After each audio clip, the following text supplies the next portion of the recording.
Good morning, everyone. Everyone. You would be You would be speaking. Till then, I just want all then of you I to just sit want back. all of you to sit back.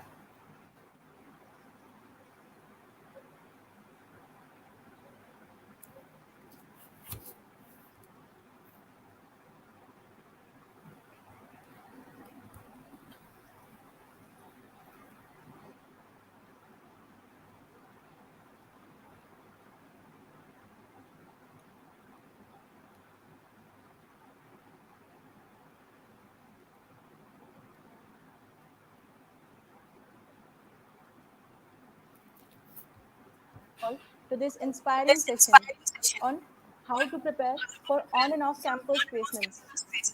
With every passing semester, we are getting one step closer to facing the pool of opportunities we look forward to since the beginning of our engineering journey. But how to know whether we are going in the right direction? Worry not, you'll have an answer to that question very soon. For we are blessed with the presence of Miss Arya Garg Ma'am, one of the top achievers of 2K17 batch, getting placement offers from TCS, Kantar, Myntra, DCube Analytics, Bauxite, and IQVIA. We welcome you, ma'am, and look forward to get deep insights into the placement opportunities. Ma'am, can you please share a few words about your amazing journey in BIT and the practices that lead you to where you are now? Hi everyone. Okay, to begin with, this is very overwhelming to be here in front of you all, talking to you all. And I was very reluctant, to be honest. I was telling these people time and again that you can schedule a call with me, you can text me anytime, but please don't do this to me. Because I last year think itself, yeah, you sure. are not audible.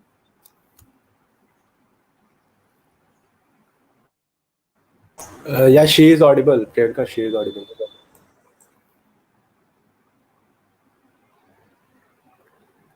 Hello. Ma'am, you can proceed, ma'am. You are audible. Sure. Sure. Priyanka, you can check your audio once, maybe? Sure. All right. And these people were very adamant that you should come because last year itself, I was there hosting webinars and trying to get. Trying to get an idea of anything and everything I can from people who have been there, people who have gone through that very grueling journey of placements and everything in life. And so this is a privilege for me. Totally. Thank you so much for having me here. Um, you wanted me to start with my journey at BIT. Okay, so those 4 years, and anybody's 4 years at college, I believe they are the most happening years of your life, right? And same was the case with me. Back to 2017, I got admitted to BIT, and trust me, BIT happened all of a sudden. I had not heard the name of BIT Sindri anytime earlier in my life, in those 17 years of my life, and it happened. Okay, and I ended up getting electrical engineering in the counseling. So electrical engineering is not something I went with because I loved electrical engineering or because I loved electricity. It was because my dad wanted. I'll be very honest, brutally honest with everybody, and I was like, okay, he takes good decisions for me. At least he has done so this far. So yes, electrical engineering is the way to go. And so probably he wanted me to appear for some exams like gate, UPSC, all those government exams. And that is why, okay, yeah, do I need to read the comments, Priyanka, or will you read them out for me about the questions Ma'am, later? we'll do that later. Okay, sure. Yes. So he had some other plans in mind. He wanted me to go for GATE, go for PSUs and everything, and I didn't give it a thought. Really, I didn't give it a thought. I was like, okay, I landed in with electrical engineering. That's okay. Fast forward to August when we actually commenced our journey at BIT Sindri. Everybody of you, I think a lot of you must have considered BIT Sindri as a setback, right? Because you all were preparing for IITs, you were aiming for NITs. I believe that's the case with most of us here. So the first year usually, goes by adapting with the place, adapting with the people there, adapting with everything that is there and the surroundings have to offer us. The same was the case with me as well. but so I was preparing for JEE mains. Yes, I thought that okay, I need to leave this place in 1 year. I'll prepare for JEE mains, and I was actually doing so. So me and my roommate, one of my roommates, we were preparing for JEE mains. Literally used to lock up our rooms from the outside whenever any club seniors or anybody used to call us, and we used to study. This chain, this chain broke in December. So JEE mains are usually scheduled around April, right? And this chain broke in December. We stopped studying in December, and because BIT in the first year, you all experience a lot of pressure from the clubs, right? And those clubs, they actually offer you a lot. I won't say that you need to be a part of each and every club or you need to be a part of a lot of clubs, but I do believe that being a part of a couple of them helps you, get a wholesome understanding of a lot of things. They help you understand how the world operates, how the business world operates, or whatsoever, depending upon the type of club you're in. So for me, it was Sarjana, and Sarjana is probably the most impactful part of my BIT journey till now. Okay, it's over, right? I need to let that sink in. So yes, so Sarjana happened because of a competition. I won the competition in both English and Hindi segments. I loved writing. I had stopped writing since I was preparing for mains, but that competition happened, and then I somehow got introduced to writing again. So writing is something which I consider my passion, and Sarjana helped me. Sarjana was promising me to help achieve that, and Sarjana was also promising me to help spread that power of writing to others in the campus. So yes, that was something. And once I got inducted in the clubs, I got in Sarjana, I got in literary society, and I'll tell you all the other places I got into. So so that was when I stopped preparing for JEE mains, and that was when you can say that I accepted BIT, or maybe BIT accepted me as I was. So that was when my college journey actually began. That was when I started socializing. That was when I started talking to people outside my roommates and my very closely knit circle of friends. Yes, so this was all about first year, I believe. First year was mostly spent like that, and not a lot of career consternations passed my mind. They did not. And talking about grades, yes, I believe that getting decent grades or maintaining decent grades is always fruitful for your career. Whatever you want to do, you want to go for UPSC, you want to go for a GATE, you want to go for CAT, or whatsoever it is, you need to have good grades. Decent grades always help. I'm not saying that they make or break your life, but they help. Okay. So yes, I did have decent grades, I believe. Fast forward to second year. Please tell me if I'm going too fast, because a lot of my friends complain that I speak too fast. Uh, No, okay, ma'am, so you are second. at great pace. Okay, thank you. So yes, second year was about career consternation. Second year was about exploring what I actually want in life. And because your syllabus, like your branch papers, whatever you study, you are electrical engineer, you're chemical engineer, mechanical, or whatsoever you are, that is very closely embedded to your syllabus, right? So you keep getting an understanding of what that is. I mean, what exactly electrical engineering has to offer for me, what are electric machines, what is power system. So that part of the curriculum I was already acquainted with, because I was in touch with it, right? I was attending classes, I was listening to lectures, although I was not studying all the time, but yes, I was acquainted with it. So gradually I realized that it is a very intriguing field. I mean, electrical engineering is seeing a lot of inventions. There is a lot we can offer. There is a lot of career opportunities as well, but probably I am not very well synced with it. Probably this is not where I can give my 100%, or maybe this is not where I want to be at. But yes, it is my branch paper, so I nevertheless need to study it. And then began my exploration of what exactly I want to achieve in life, at least for the short term, because in the long term you usually have a picture in mind at what you want to do, right? But in the short term, where do I see myself? There is a very frequent question in the interviews, that where do you see yourself in 5 years? So that was exactly what I was trying to figure out. Where exactly do I see myself in 3-4 years down the line? And one thing that held me was exploring a lot of domains. Like, I tried to explore uh, 10 domains before settling into one. Like, this is what I want to do it. And so how do you do that?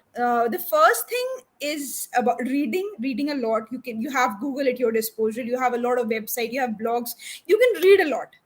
but that is just theoretical knowledge, right? You need some experimental knowledge, some practical knowledge. So in that front, talking to people who have achieved it, talking to people who are working in that line really helps. And I cannot stress this enough, this really helps. So it doesn't matter if you're an introvert, you do not like talking to people, or you are an extrovert and you keep talking to people, but I'll really suggest everybody to interact with people. At least on a professional front, you all should interact with people, because that gives you a very very clear idea of what every domain has to offer you. Because see, if I talk about consulting right now, it is because I have been there, right, for at least 1-2 months. You say I talk about analytics, I have been there for 6 months, so I can give you an idea. But if I start talking about marketing, I do not have any idea. But who can give you an idea? Somebody who is working in that field, right? uh, so yes, interacting with people really helps, and I was blessed to have people in my family only who could guide me in a lot of directions. So yes, second year was about exploring. I ended up with an internship at IIT Kharagpur. They have this internship scheme through which I applied, and I was fortunate to get selected. So yes, so after at the end of second year, IIT Kharagpur happened. And IIT Kharagpur, those 2 months at IIT Kharagpur, they were life changing to say the least. Because, as I said, you need to explore a lot of domains before settling into one, before actually fixating, ki, this is where I want to go. But that sadly doesn't happen for students at BIT. Once we enter our college, we see most of the people preparing for GATE, at least for the core branches. I believe you all can resonate with this. A lot of people are preparing for GATE, and since everybody is preparing for GATE, you get this sudden urge, that instant urge, and that is very natural, that I should also go for GATE. Because, or and if I'm not going for GATE, then I'm missing out something. Excuse me. So yes, so IIT Kharagpur changed life in a way that I found people who are working in different domains. I was a research intern there, so that gave me an exposure of research as well. And again, my topic of research was very different from electrical engineering. It was on the in the topic of networking, which usually the computer science students might be familiar with. So yeah, it was about networking. That gave me a exposure of networking, that gave me an exposure of research, and that also gave me an exposure of how people study, how people in the world out there, how what people are doing, actually a lot of things. Yes. After that yes, so third year started, right? And third year was amazing. Third year was actually amazing. uh, Third year was very different from second year and first year, for me at least, on both fronts, like my personal life, my friends, my roommates, everybody, and career perspective also, because then I had a more clear picture of what I wanted to do. Again, there is peer pressure all the time, because a lot of your friends are getting placed, I mean, they're getting internships in the core fields, and you're not doing that. So the first, and there is this one thing, right? Tata Steel comes in third year for the internships. And regardless of whatever you want to do, you want to go for CAT, you want to do anything, but you do prepare for that, because Tata Steel is Tata Steel, right? So but I skipped it. I don't know, I'm not very proud of it, and I'm really not advising you to do it, but I had to skip it. And so there was peer pressure, almost like people were studying electrical engineering, all the more people were revising the branch papers, because in third year you're actually serious about your career, because third year you're seeing your seniors are getting placed, right? So that is a very crucial time. And when you had college, then you could feel the vibes even more. Like when my seniors used to get their placements, they used to come to hostels, and we used to talk to each other. Okay, this is a good feeling, we'd be there in some time, and that created a lot of pressure as well. So that time I was only studying my core papers for my exams, like my semester exams. But apart from that, almost all the time was spent doing stuff I liked. I was taking a lot of courses, I was taking internships, I was a technical strategy development intern at the Financial Doctors, so that gave me an exposure of global financial markets, stock markets. Yes, and a couple of other internships as well. I'll not discuss them all here because I don't want to bore you guys really. So yes, that was about third year, and final year was spent all about placements. It was all about placements. Initially, the first company that came was TCS, TCS Digital. Yes, TCS it was, and we all sat for it. We had to sit for it. Okay, so. I got placed there, and I won't say I was, a lot of. Okay, I'll take the questions later, Ashish. Yes, so a lot of you believe that it's a mass hiring company, it's a mass recruiter, and a lot of you have this vision that you do not want to land there. But trust me when I say this. On 13th October 2020, I was placed in TCS, and that day made my journey later a little more smooth because I had this backup. If I am going to fall, I'm not going to fall on the ground. I'm going to fall in a cushion, right? So a backup is important. Yeah, it gives you a peace of mind. I'm not talking about always having plan B's in life, but yes, TCS did help me. I'll be lying if I say I was not happy. I was happy because I had a placement, and that was my first placement. Your first placement always counts. But yes, again, having said all that, software was not something uh, I had thought myself that I'd be going to software.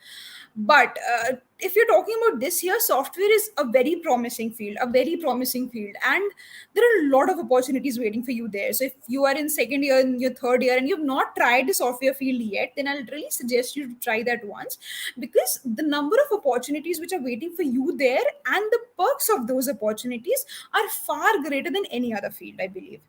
And a lot of my friends were into software. I mean, my closest friends at college were also into software engineering. My friends outside college were also into software engineering. Everybody was into software engineering. Okay. And I talked about my first selection. I'll always also talk about my first rejection here. Oh, shall I talk about my first rejection also? Yes. So the first rejection was when Goldman Sachs came. Like, there is this off-campus hiring thing that goes on, and I applied for it. I had no intention of getting selected because obviously I was not very much into coding and everything.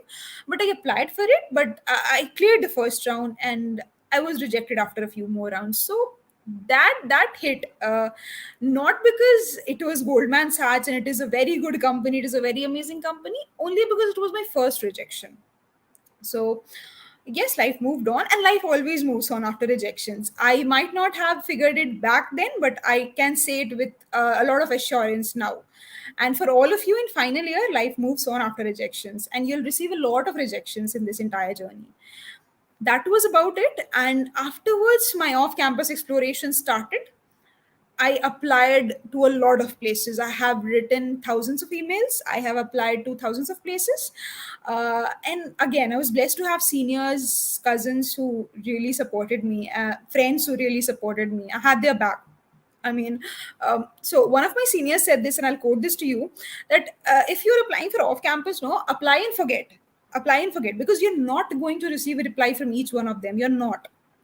So if you keep thinking that, okay, I applied for this X company, I have not received an email from them yet, that is not how it works. That is really not how it works. So you need to apply, and you need to forget about it, and you need to apply to thousands of places. Okay, we'll delve into the details later, but then through a good network, through some luck, through some efforts, and a lot of patience, DCube Analytics happened. I received an internship offer. I did not receive a placement offer back then. So I received an internship offer from them after some grueling interviews. Uh, yes, and I was interviewing for two, three other companies, but finally I settled for DCube Analytics. DCube Analytics is a company which works in the healthcare data science space. Healthcare is very different from all the other spaces, all the other domains which we have, retail, marketing. It's not like that. Healthcare is different, and I had never thought in my life that I would be working in healthcare industry.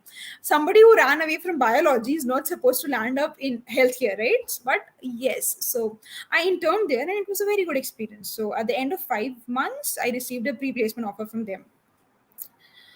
Yes, but maybe some part of me still wanted to continue the exploration. Some part of me wanted to maybe unravel a few other opportunities before settling here. So I yeah, I was applying to places, and it was not like I used to get interview calls daily. No, it doesn't happen like that. But once I started receiving interview calls in June, yeah, in June it was. So I had to join my company. Like I had to join as a full-time business analyst at DCube Analytics in June. I postponed it till July, and all the interviews were scheduled in June. So June में ऐसा था कि like in a couple of weeks I was giving 4 interviews a week and stuff like that. So that is how all the other companies happened. I used to, and after you are a little visible on the, on the networking sites like LinkedIn, and you are actually working, you do have some experience, you have some skills, then the recruiters also start contacting you. So Myntra happened because a recruiter contacted me, and it happened very late. I mean, after I joined IQVIA as a full-time analyst, and so I had this option of making a switch to companies like these couple of companies which happened after IQVIA, but I chose not to because it had been like 1.5 months working at IQVIA, and I was comfortable in this space. And also all the other companies, the roles were very different. Okay, and in IQVIA I was into proper consulting, so healthcare consulting.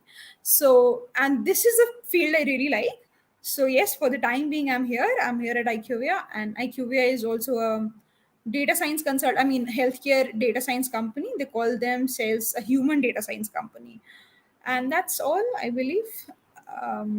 Is there anything else you want me to talk about, or you want me to focus, because I believe I covered everything you wanted to know. Wanted it to be fruitful for all of you as well. Ma'am, will cover that specifically. Sure. Ma'am, we have some questions. Like, ma'am, being from the technical background, one thing most of us are concerned about are our communication skills. Because even if you hold a good potential and have a vast technical knowledge, you can't have a good professional life if you are not having good communication skills. So, we would like to ask you what are the methods that you would suggest to develop one's communication skills? Okay, talking about communication skills, fine. Communication skills, you mean like as in your soft skills, right? The way you talk, the way you present yourself, Yes, right? ma'am. Okay, this is very important. I mean, if you have all the technical knowledge in the world and you're not able to present it to the interviewer, then you are at a disadvantage. And I'm not saying that you need to be very fluent in English, or you need to be very fluent or anything, but you need to have a decent level of communication skills in order to communicate your ideas to the interviewer. And this goes for all the fields, all the domains where you are, whether you are interviewing for the core opportunities or the IT opportunities, anything. So for communication skills, I would not suggest anything in particular, but maybe reading would really help.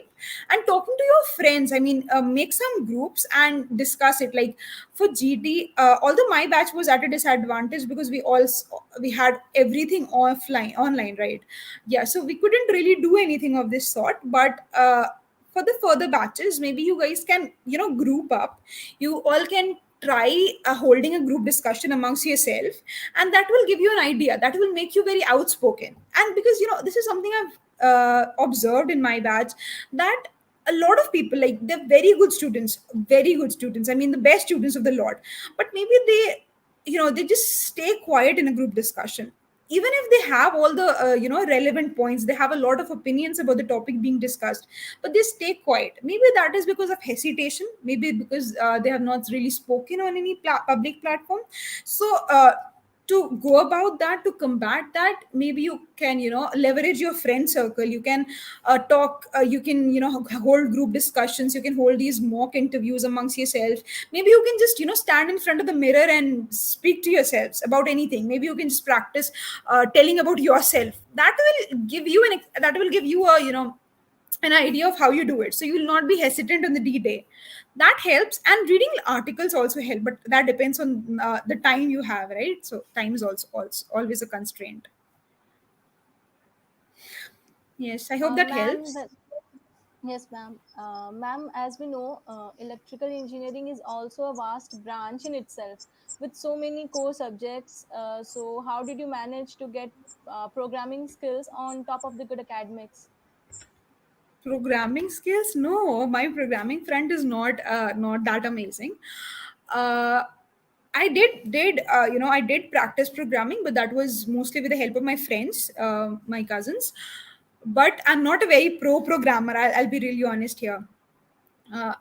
uh, and electrical engineering, I told you, right? I studied electrical engineering for my semesters, that's all, really.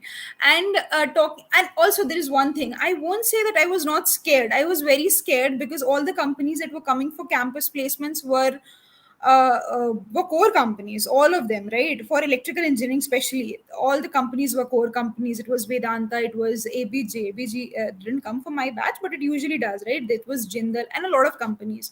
So I also like contacted my seniors that what should be done, because again, I had not been very thorough with the subjects. But for placements specifically, if you're talking about placements, if you complete your 3 subjects or 4 subjects, I think that suffices. Because I have also faced interviews of Tata Steel, Jindal, and I believe that they mostly ask you about the basics. Okay? So they'll probably ask you about a transformer, the basic things in a transformer. What is a distribution transformer, or where do you use a distribution transformer, or the rating of your VT, your vocational training. Most of you would have had your vocational trainings in some plant, so they'll mostly ask you about that. And that is, I think, that is very much on the surface. So you can manage it with studying for 3 subjects, 4 subjects. And if you can manage studying more than that, that's well and good. But mostly the subjects like electric machines is tested, power systems is tested, control systems is not very much tested unless and until you go and say upfront that that is my favorite subject. Apart from that, some basic knowledge of electronics helps because they can ask you questions about electronics. I think that suffices, really. That is about electrical engineering placements. Yeah, ma'am, that was a good answer. Okay, so the next question is what kind of internships you should go for to build a solid profile for the company you're applying to? Okay, this is a very subjective answer, really. So if you're applying for a company, uh, let's skip the company part. If you're applying about a role for a role, okay, if I'm applying for a software engineering role, then what kind of internships would the recruiter expect from me? A web developer internship, an application developer internship, or a Java developer, or anything of that sort, right? If I go there with a vocational training in some plant, or if I go there with uh, some knowledge of the finance industry, then that doesn't help, right? That this is very subjective. So if you're applying about a specific for a specific company or for a specific role, you should very well research about that role, that what that role is all about, what do they want you to do, and that will give you an idea of what they're expecting from you. So that kind of experience in your CV will help. And that is why I said that for the initial years of your college life, you should spend exploring the domains. Because when you're exploring the domains, then you get an understanding of what the domain is all about. And if you are clear about that this is the domain I want to pursue, if you're clear that you want to get into a PSU or you want to get into a core electrical job, if when I'm saying electrical, I'm referring to all the core branches, okay? So when you are clear about that, then you can target your profile to be in that very direction. You can target to go for a VT in some good PSU, and uh, such and such, right? So that is very different. I mean, if you want to go into IT, go for IT internships. If you want to go get into analytics, go for analytics internships. If you want to go into something very different, like something totally non-technical, then go for those internships. So it totally depends upon the kind of role you're targeting, the kind of companies you're targeting. That's it. Okay, ma'am. And the next question is how can one be updated about the off campus recruitment drives, like when they are taking place and what are the things? Okay, this is a very good question, and I believe a lot of you might be having this question. So off-campus placements are much more than recruitment drives. And if you're talking about recruitment drives, then they mostly happen when you're in your final year.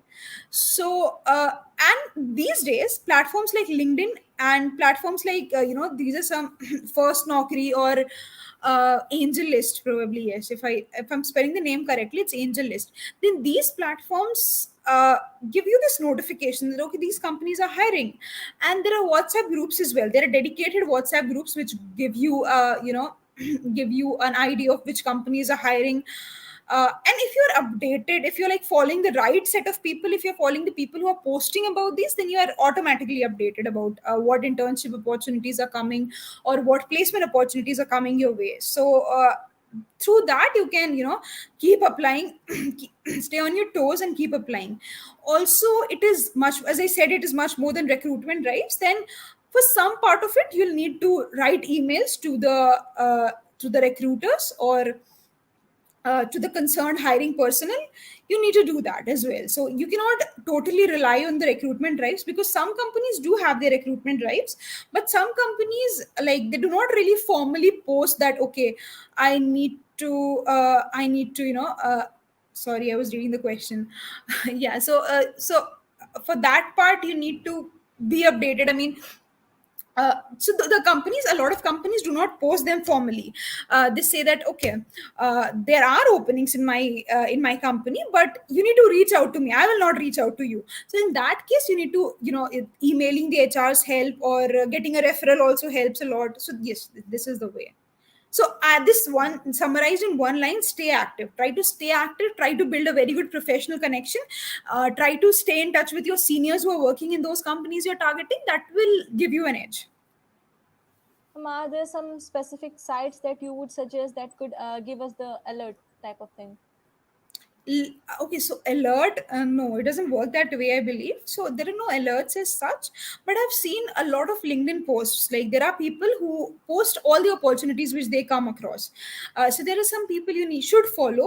I don't remember the names explicitly, but if you, try to explore it a little, you'll get the names because they're very famous. So on LinkedIn, they keep posting about the opportunities, and mostly it is about for the software side of things, because there are a lot of openings in all the companies, and a lot of hackathons are taking place. And especially for the girls, a lot of companies hold hackathons which are only for girls. So the competition is eliminated to a very large extent, and you really do have good chances of being selected. And you should keep an eye on that as well. Okay, ma'am. The next question is, what are the last minute preps that one needs to focus on when appearing for placements? You need to sleep well. You really need to sleep well. I mean, I cannot focus on this enough. For some of my interviews, I did not sleep the whole night. I really did not. And I ended up messing up those interviews big time, because when you're not sleeping enough, your mind is not really working in full swing. And but yes, for some people it works that way. I mean, I gave my entire 12th boards without sleeping at the night. I mean, I'm not proud of it because that hampered my results, so I'm not suggesting it. But yes. So, and the last minute preps, I mean, I would not tell you to focus on your technical preparedness at the last moment. I rather want you to focus on the very small things, like how you frame your first answer, how you frame your about me answer. Like, the first question the interviewer usually asks is, uh, who is Arya Garg? Can you tell me who is Priyanka Pandey? So you need to have a very crisp answer to that. I'd want you to focus on that. And there are some other HR questions which are very pivotal. Where do you see yourself in 5 years?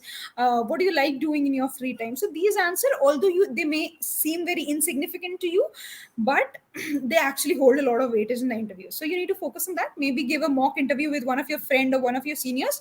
If that is the case, then that really helps. So, and I believe that when you are when you're studying your technical papers, when you're studying electric machines, then you must be preparing some kind of notes, right? Some kind of short notes. So you may want to revise it, but that's totally individual preference. Some people really do not like to flip through their notes in the last moment. So there are no recommendations from my side. You can totally decide that on your own. Okay, ma'am. We also have a few questions from the viewers. Okay, in the comment section. So there is a question. Do you think there are internship opportunities available at this point of the placement season of a final year? Okay, so by final year, you mean that the students who are currently in final year, right? Yes, ma'am. Okay. Yes, there are internship opportunities available. I did tell you about myself, right? I did tell you that I interned. There was a 6 months internship at DQB Analytics, at the end of which I received a pre-placement offer. So there are definitely internships available, and most of them are 6 months internship. And by the trend that I've observed, they mostly post about these openings. So they mostly, you can mostly think about these opening towards December, towards November, December. So you'll get plenty of those opportunities, really, and you can focus on that. So yes, there are internship opportunities available, and most of them come with this clause that if you perform really well, they'll give you a PPO. So your placement front is also sorted in that way. Okay, ma'am, the next viewer has asked, you were selected in many companies, then how did you select where to go? Okay. Okay. How did I select where to go? A lot of things. I looked at I looked at the opportunity they're offering me. First thing first, I looked at the role they are kind of offering me, or the domain which I'll be working in. So I had worked in analytics. I had some idea of what analytics is all about. Then I tried not to get into it. I mean, I liked analytics, but I was actually looking for a role which is a blend of technical and managerial skills. Okay, so an entirely technical role was not where I wanted to go. So the analytics opportunity, I kind of, so that was it. And I wanted to. This is entirely a very personal choice. I wanted to go for a MNC. Okay, I did not want to go for a startup in the first, like the initial phase of my career. Although I'll tell you that the learning curve which you get at startups is immense, really. You'll learn a lot of things. You'll be in ownership of a lot of things. You'll be planning out stuff. You'll be executing stuff, and you'll be learning a good deal. So if you are planning to go for a startup, that's amazing. That's really amazing. But due to, because I had experienced a lot of startups, I wanted to experience a MNC as well. So I had not interned in an MNC till then, although DCube Analytics is a very established startup, so you cannot really call it a startup. Okay, so that was one factor. I wanted to go for a multinational company, and healthcare was something, I was very familiar with because of my internship experience. I was very familiar with healthcare, and the kind of role which IQVIA was offering was tempting to me. Obviously, you look at the perks as well, right? You look at the compensation you're getting, you look at the perks you're getting. All of those are factors, but the first thing is that where your interest lies, and that is going to be very important, because if you get into a field where you do not like, then you'll be stuck there, and you'll be looking out for ways which you can get out of it. And switching companies very frequently doesn't look good on your CV. So yes, that was the reason. What is the exact name of the company? It's IQVIA. So basically, IMS Health is a US multinational company, and Quintiles is another US multinational companies. These two companies merged, and that is how IQVIA was born. Thank you, ma'am. The next question is, what are the challenges you faced for off-campus placements, which you think you face being from BIT Sindri and not from a tier 1 college? Oh my god, okay. I'm so thankful for the person who asked this question, because I really missed out this, right? This is a very big factor, honestly. I mean, I faced a lot of rejections because I was not from a tier 1 college, or a tier from BIT Sindri. Because okay, I'll tell you one incident. That was probably the second interview I was giving back in the month of September or something. I was in the HR round, okay, and they said, I was like giving answers, and they asked me the name of my college. They had confused it earlier with some other BIT, maybe BIT Mishra it was, and they told me that okay, give me a minute. And I was like, okay, what just happened? And then they said that so we do not hire from your college, or we do not hire from this college, so we are really sorry, we do not want to go forward with you. So I was in your shoes. I was just beginning my placement season. That really hurt. And when you think that you're being rejected because of something which is not in your hands, which is not something you can do, then that really hurt. And there are some companies, I won't be taking the names here, there's some companies who differentiate in the package they offer you, right, on the compensation package they offer you, on the basis of the tier of your college, which again hurts a lot. Because when you're going off campus, and I'm absolutely nothing to do with my college, right? I'm just graduating from there, I'm just studying at that place. How can you differentiate on the basis of that? You can differentiate on the basis of the skills I showcased in my written interviews, everything, but on the basis of my college, that doesn't make sense. But the world is what it is, and we cannot do a great deal to change that, at this moment at least. So yes, you will face some rejections because of this, but there are a lot of opportunities, and you not get rejected everywhere because of this, because there are firms, there are people who value what you are as a person, what your skills are as a person. So you don't need to worry that much about it, really. You'll get through. You'll totally get through, because there is a pool of opportunities available. Okay, so if one drop rejects you, doesn't mean you're out of the pool.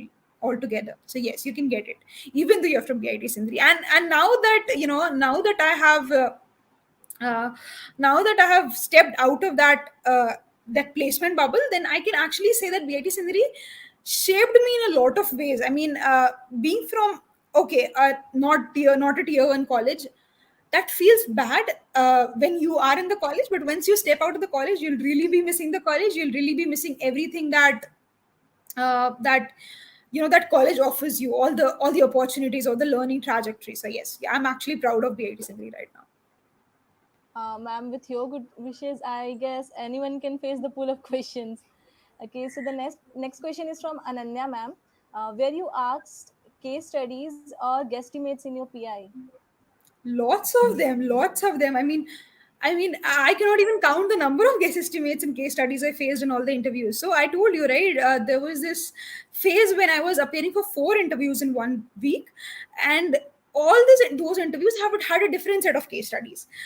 And yes, so if you want to know how to prepare for them, so guess estimates is pretty easy. I mean, if just use a very logical approach, they'll value it, and they do not want to hear the exact answer. They do not want that.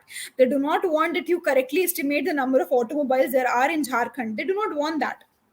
All they want is that your approach is good, your approach is sound, and that speaks for your logical abilities. That's all. And for the case study front, I was actually helped a lot by one of my friends who is in IIM Bangalore. So the IIM people, I mean the people in MBA colleges, they face a lot of case studies in their day-to-day lives, right? So yes, I got a lot of idea from there, because case studies is something which is new to us, and there are a lot of frameworks which you can use. Because once you hear a question which is a case, okay, you'll feel that, okay, this is very simple. I'll give you an example. I was interviewing for a role, and the question, it was a 1 hour long interview for just one question. And the question was something about how do you launch a brand, and how would you go about everything, how would you plan A to Z.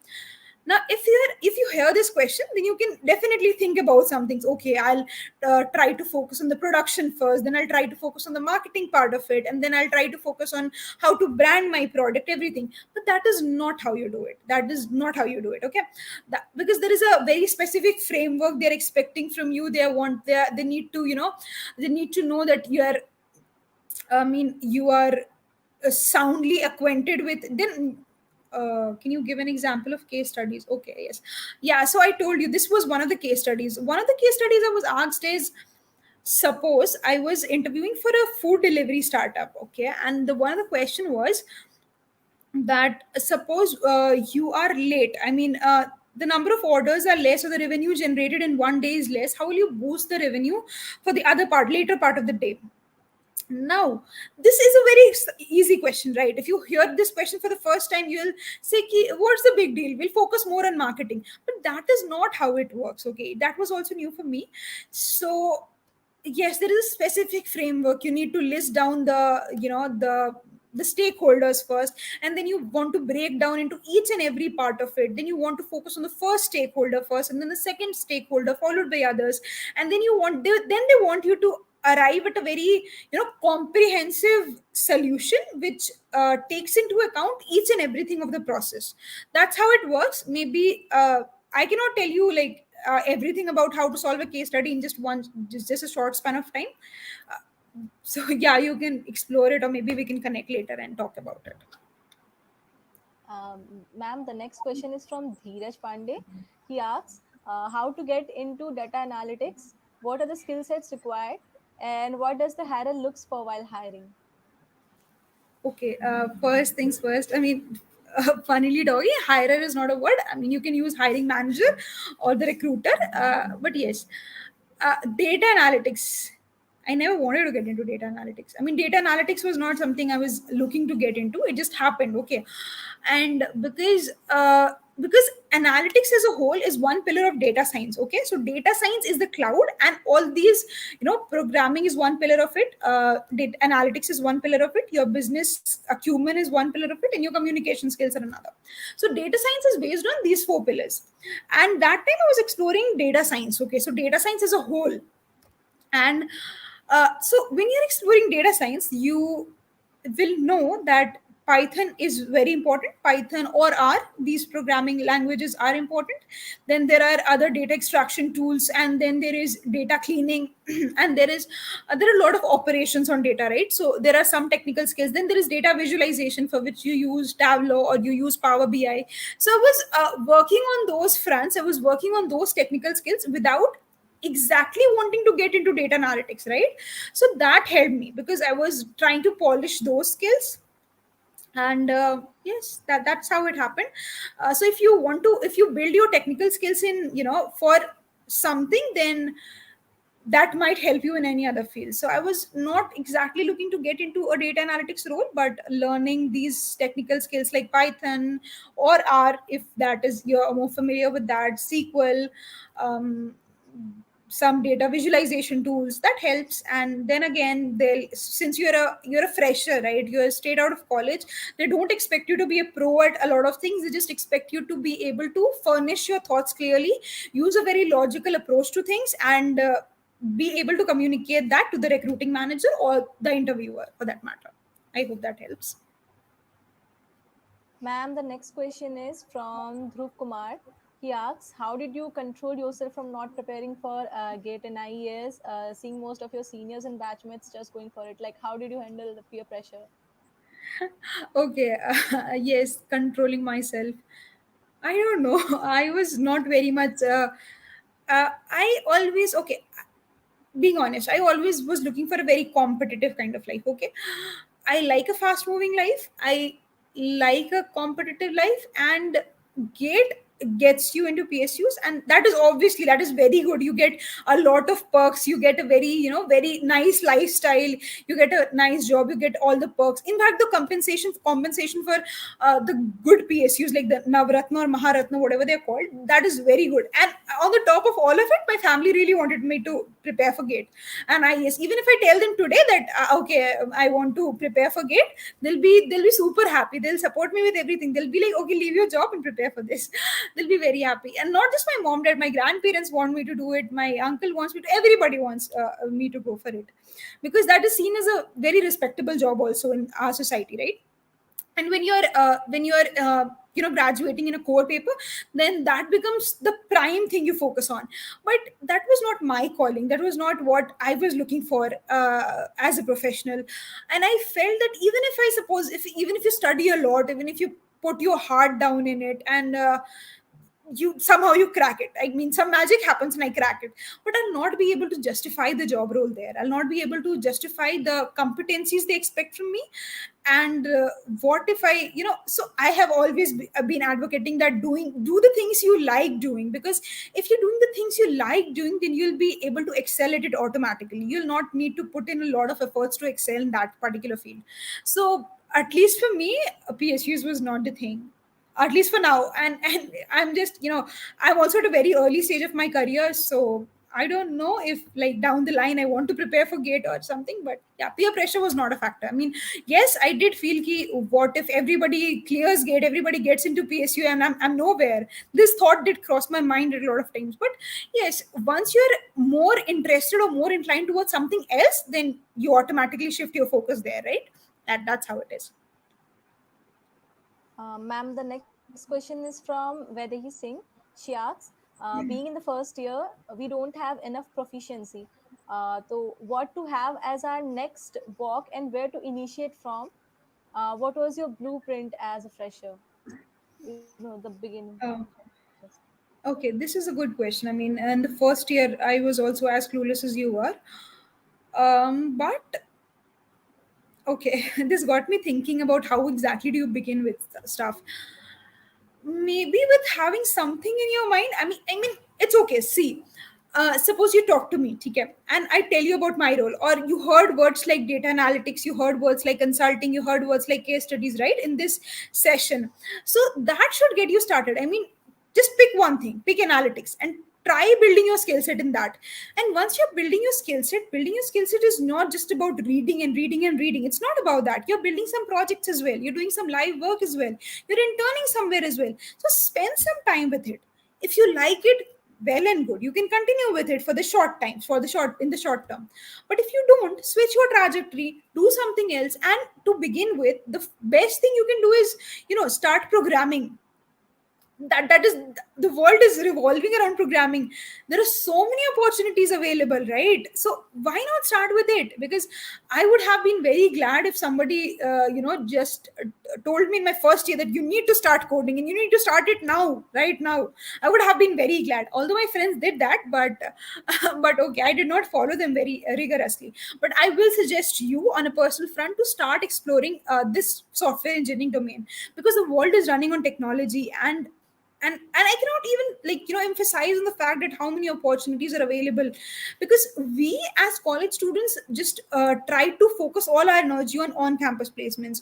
But if you get out of it, I mean, if you try to look at the larger picture, you can see your friends who got into other colleges, that they're getting into so many companies. There are so many companies which are hiring software engineers, and there are so many roles as well. I mean, a web developer, an application developer, and a lot of variations of the same.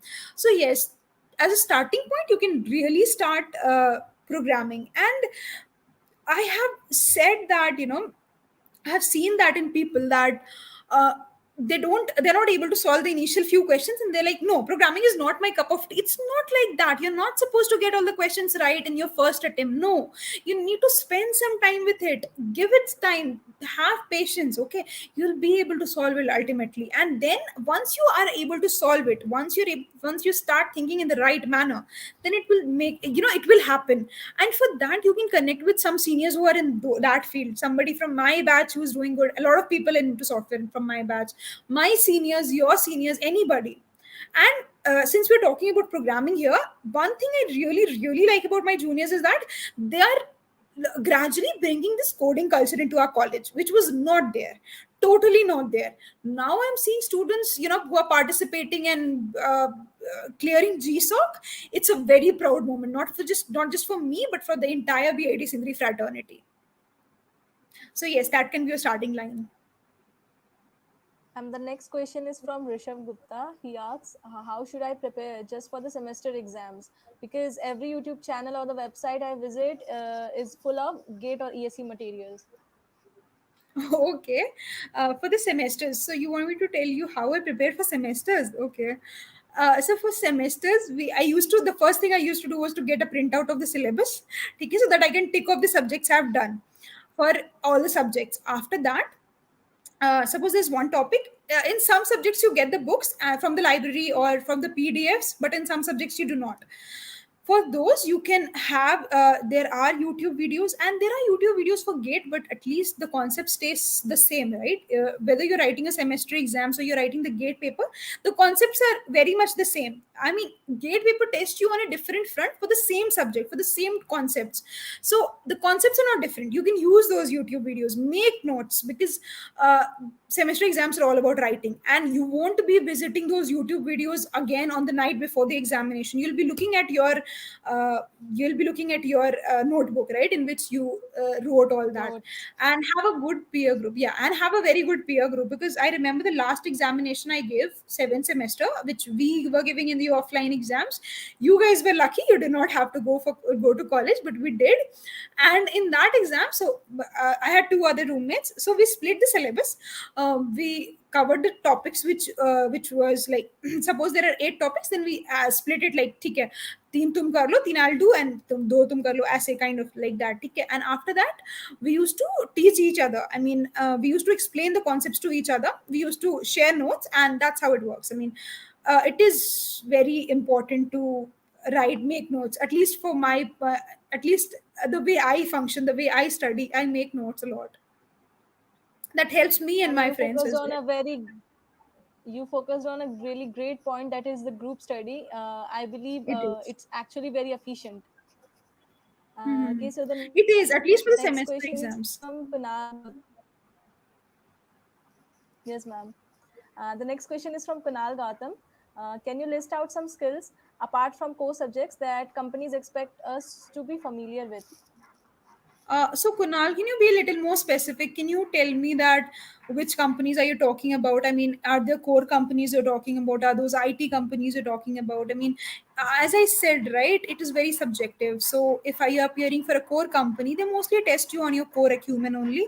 They mostly want you to be able to understand the very, the very basics of the subjects you have studied till now. Very basics, literally. In some interviews, I was asked about the Kirchhoff's laws. Really, I'm not even joking. So Kirchhoff's laws is something very basic which you studied in your first year, but didn't want you to be familiar with it. And there are a lot of things which you study in your first year and second year which get tested in the interviews. Apart from that, yes, aptitude. I mean, the written is pretty easy. Written, it has verbal and aptitude components. So it basically comprises of quantitative aptitude till class 10th, that comprises of subjects like ratio, proportion, percentages, algebra, basic algebra, probability. Probability is something which I have seen that there are quite a few questions from probability in those written examinations. After you clear the written, there is this group discussion round in the core companies, and in the group discussion, basically it's about your fluency or how well you present yourself, how well you present a topic. And yes, there's one thing. I mean, I have seen, like, in the group discussions I was a part of, I was not a part of a lot of them because I was hardly sitting for any core company. But in the group discussions I was a part of, I saw that students start fighting. They start uh, kind of dominating others in order to stand out or in order to shine out of the crowd, and they think that that will give them points. That won't. One of my friends in one of the core companies, he did not say a word. He was just moderating the entire group discussion, and guess what, he was selected.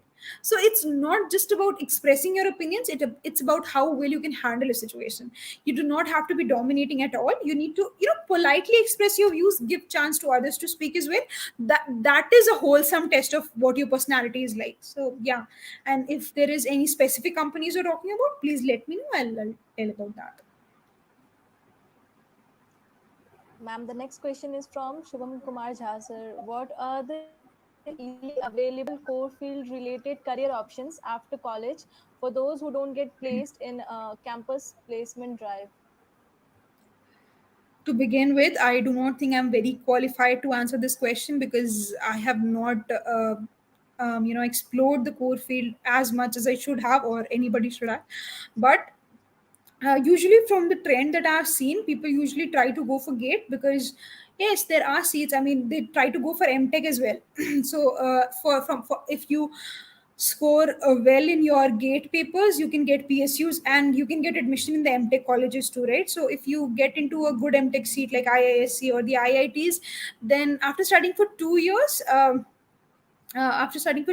then you can actually grab one. So apart from studying for the on-campus placement opportunities, you can also somewhat focus on, gate and stuff like that, or you can connect with somebody who is actually very experienced to give you a better idea. Ma'am, last but not the least, I would like to ask you what is your message for the upcoming batches or the viewers in the chat section? Like Okay. upcoming batches of your juniors or VIT?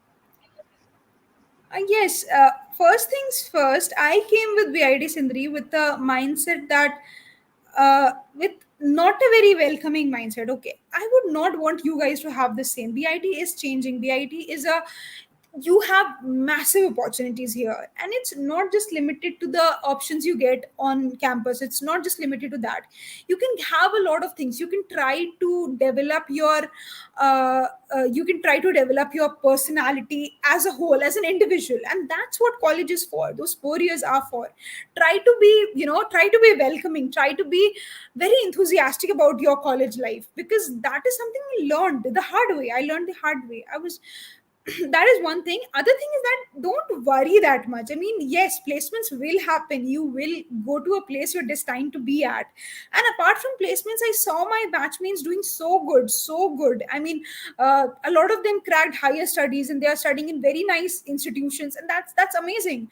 And that gives me a very nice sense of feeling that BIT is progressing. BIT is doing really good, because BIT, what is BIT? BIT is what we are. BIT is what we students make of it, right? And I want you people to make the best out of it, the best. And try to, if you don't like a place, suppose I don't like a place, then what do? You just crib about it? No, you don't just crib about it. You try to contribute your bit to it, and you try to do something so that your juniors are able to say that, okay, this is a better BIT from what my seniors told me about. So that is something. And don't worry. I mean, I know it's very natural to worry, because you have your placements, you have your exams, gate, cat, whatever, but everything will fall into place, because everything ultimately does fall into place. You just have to start putting in your honest efforts. You need to have a very good and healthy friend circle, because that is going to be very helpful. You need to have some friends outside campus as well, because that will give you an understanding of what the world is up to. I mean, BIT Sindri is a small world, but outside that there is a very large world waiting for you. That is one thing. I think that's pretty much it. Thank you, ma'am, for your words of experience. I believe you'll find that useful in the future. Okay, now it's my Thank privilege you so much. to present a token of appreciation on the behalf of the whole Electrical Engineering Society to Miss Arya Garg Ma'am for delightful learning session. Thank you, ma'am, for taking out some valuable time from your schedule to share your words of experience with us. Okay, this is so amazing. Thank you so much. I mean, I'm so out of words. This is so nice. Thank you. Okay, so with this, we might have come to the end of session. I would like to extend our gratitude to Arya ma'am for gracing the occasion. I would also like to extend my heartfelt gratitude to the team of ES for conducting such insightful sessions. Last but not the least, I would like to thank our viewers for making this event successful. We will continue to Yes. conduct more of such events in future. Till then, thank you and have a nice day, you all. Thank you so Thank you, ma'am. much. Thank Thank you. you, ma'am.